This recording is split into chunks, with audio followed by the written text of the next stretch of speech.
New rumors from Samsung's Galaxy Unpacked seem pretty loaded with better changes than expected for the Galaxy Z Fold7 and even the Flip. New rumors of the iPhone 17 Air hint to how Apple plans to keep the battery life in check, but there's a catch. Xbox just teased its future console and pretty much laid the groundwork for a completely new form factor. And yes, Meta and Oakley just announced their new collaboration, and it's not what we expected. I'm Jaime Rivera, and let's end the week with these 4 interesting topics. This is Tech Briefing powered by MediaTek. The official news today begin with Meta, as it's time for a new pair of smart glasses. These are the Oakley Meta Houston, and I know HSTN wouldn't easily have given the pronunciation away, so they had to even add it to the press release. Here's the thing, both companies claim that these are designed for athletes in mind, but I'm gonna partially agree. They do feature some interesting improvements over the Ray-Ban Meta that contribute to that. For example, they double the battery life to an insane 8 hours on a single charge, which alone makes me wish I had them. The charging case then will provide a total of 48, and you can charge them to 50% in just 20 minutes. So yeah, for endurance training, you have endurance glasses. Video is also boosted to 3K resolution compared to the 1080p we had before. So what's the catch? Well, they are not the sphere design that we heard about earlier, so even though they're a bit sporty, they're not what I'd call a cyclist's dream with a GoPro built in. Second is that, well, they don't improve the water resistance. Surely IPX4 is good for a splash, but if you're gonna run or cycle under heavy rain or if you sweat a lot, I seriously wonder if they'll survive. I do wish that they had a sort of extended warranty option that you could pay for, because at $399, this is not a cheap investment. Also, while they do bring the same smart glasses experience we've had before, well, there are no extras, at least for now. And listen, don't get me wrong, I do like them. I'll most likely buy a pair, though I'm still debating what color is my favorite, because right now I'm drifting to the limited edition, and that one is $100 more expensive. Regardless, pre-orders begin on July 11th for that particular model, and then they'll later come in warm gray, black, brown smoke, and clear, with 5 different lens options. I'm curious to know if you like what you see in the comments, because I do think they look good on Kylian Mbappe, but they do not look good on Zuck. We'll see about that in real life. Now let's switch to Microsoft and Xbox, as recent events were clearly just step 1 of many. If you remember, we recently saw the company tease its collaboration with ASUS on the ROG Xbox Ally X, finally bringing a better Xbox approach to handheld gaming. But wait, there's more. Microsoft has officially confirmed that it is developing a new generation of Xbox consoles in partnership with AMD. This collaboration marks the beginning of a multi-year strategic effort to co-engineer advanced gaming silicon, not just for traditional home consoles, but also for handheld devices. Xbox President Sarah Bond highlighted the goal of delivering cutting-edge graphics, immersive gameplay, and AI-powered experiences while maintaining full backward compatibility with existing Xbox game libraries. Now, a major shift in Microsoft's approach is its emphasis on building an Xbox ecosystem that isn't confined to a single device or app store. Now, they did say they're aligning this next-generation Xbox experience closely with Windows, so I'm not sure if that's good or bad. The aim, it seems, is to create a platform that follows players across consoles, PCs, handhelds, and the cloud, though we're wondering if that means they'll finally get the current aim right.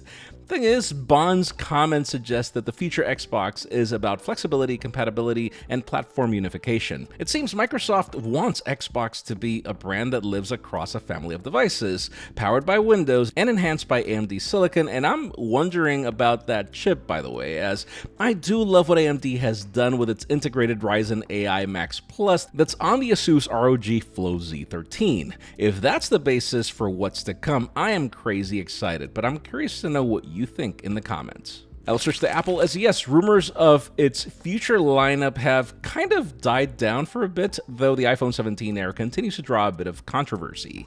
Yes, this is reportedly Apple's thinnest iPhone ever, but we've already discussed how this ultra-thin design may come with serious trade-offs, most notably in battery life. Internal tests reportedly showed it'll barely last a day, and that even spurred rumors of a smart battery case being built. That plus the single camera, all with the obsession of keeping it slim and light, are things to argue argue about, but after finalizing my review of that Galaxy S25 Edge, which I recommend you watch, listen, I get it. Now, reports claim that to extend battery efficiency, Apple is exploring new types of display technology. The company is already using a special kind of fully oxide-based LTPO that's on the Apple Watch Series 10, and reports have it that Apple may adopt it for the Air, with discussions already going on with suppliers like Samsung and LG about being able to manufacture this panel at a large scale, as obviously an Apple Watch is not the same in size or sales as an iPhone. So what's the catch? Well, we're already in June and the phone is planned for September, so there is just no way that it'll launch on the first generation Air. Reports claim that we'll most likely have to expect it until next year, making the early adoption of the first Air a bit risky. I'm curious to know if you're planning to get that first generation variant in the comments. Now, before we get to the hottest news, let me tell you about today's sponsor, MediaTek. The Moto Edge is the company's latest premium flagship, matched with great looks and amazing feel in the hand thanks to its premium materials, and also Motorola's latest collaboration with MediaTek on its Dimensity 7400 Ultra. Its 4nm architecture enables powerful experiences like the great color reproduction of the 6.7-inch AMOLED curved display. It provides all the cool improvements with Moto AI. Its chip efficiencies allow for all the endurance you need with 2-day battery life, and we have an ISP that delivers great photography from this triple camera system. It's the reason Motorola continues to choose MediaTek year over year.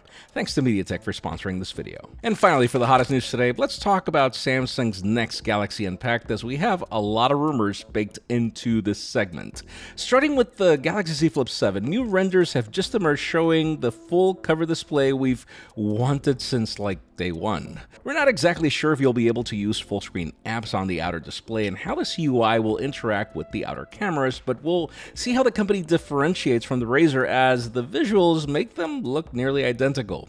We also hear of colors like jet black, blue shadow, and coral red, though seriously, those sound like the exclusives. Now, we're not exactly sure if there will be a Z Flip FE launch with this Galaxy Unpacked. We hear that this launch probably may be separate, but it's expected to retain the current design of the Z Flip 6 in either black or white color options.